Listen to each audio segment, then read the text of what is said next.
कराची समेत सूबे भर में ज़िमनी बल्दियाती इंतखाबात, पीपल्स पार्टी ने मैदान मार लिया। सदर टाउन UC13 से मेयर कराची मुर्तज़ा वहाब चेयरमैन मुंतखब। माड़ीपुर से पीपल्स पार्टी के सैफुल्ला कामयाब। कश्मोर में PP उम्मीदवार मोहम्मद रमजान मजारी जीत गए।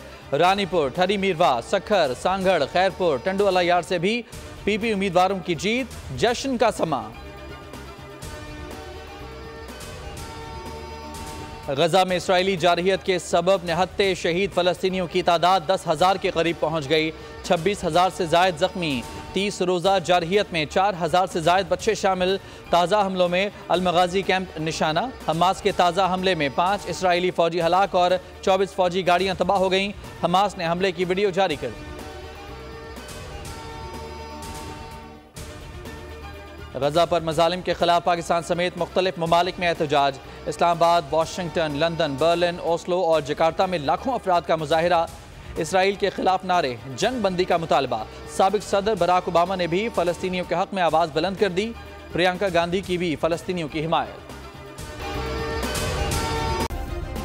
सब्सक्राइब करें और बेल दबाएं ताकि कोई खबर रह न जाए।